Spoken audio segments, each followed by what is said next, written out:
कार्यकर्त्याचा आहे आणि हा सत्कार जो आहे प्रत्येक हा मतदाराचा आहे।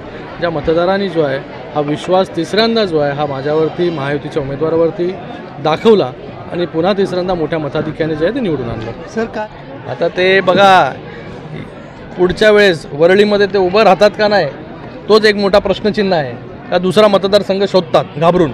मध्ये तर त्यांना अपेक्षा होतं की 40,000पेक्षा जास्त मताधिक्य मिळेल, पण लोकांनी त्यांची जागा जी आहे ती दाखवून दिली। तिथे फक्त 6,000 मताधिक्यांवरती ते आले आणि मला वाटतं त्यांना जे वाटत होतं की मराठी माणूस जो आहे तो त्यांच्याबरोबर आहे, पण मराठी माणूस जो आहे तो खऱ्या अर्थाने जो आहे शिवसेनेच्या बाजूने धनुष्यबाणाच्या बाजूने जो आहे हा बाळासाहेबांच्या शिवसेनेच्या बाजूने उभा राहिला आणि त्यांनी ते जे आहे मतपेटीतून जे आहे दाखवून दिलं आणि म्हणूनच 19% जो वोट शेअर आहे जे मतदान शिवसेनेला पडायचं त्याच्यातून 14.5% जे आहे हे मतदान जे आहे खऱ्या शिवसेनेला धनुष्यबाणाला इथे पडलेलं लोकांनी केले असतील।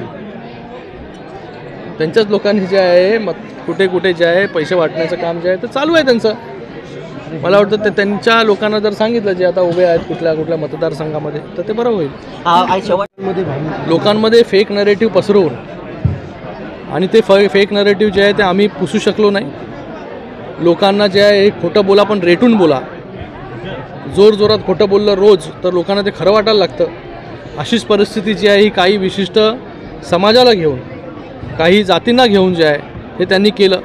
संविधान खतरे में आहे, संविधान जे आहे बचाव, या सगळ्या खोट्या गोष्टी ज्या आहे लोकांपर्यंत पसरवल्या, लोकांपर्यंत घेऊन गेल्या आणि लोकांनी त्याला बळी पडून जे आहे हे मतदान जे आहे इखट्टा मतदान जे आहे हे महाविकास आघाडीच्या उमेदवारांना केलं आणि त्याच्यामुळे जो आहे तो त्यांचा विजय जो हा झाला असेल, पण ही टेम्पररी गोष्ट आहे, हा परमनंट अरेंजमेंट नाही।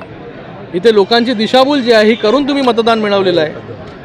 लोकांची दिशाभूल जी आहे ते एकदा करू शकतो, वारंवार जे आहे लोकांची दिशाभूल जी आहे तिथे होत नसते आणि येणाऱ्या विधानसभेला जे आहे हे महायुतीचे जास्तीत जास्त उमेदवार जे आहे निवडून येतील आणि पुन्हा महायुतीचं सरकार जे आहे महाराष्ट्रामध्ये येईल।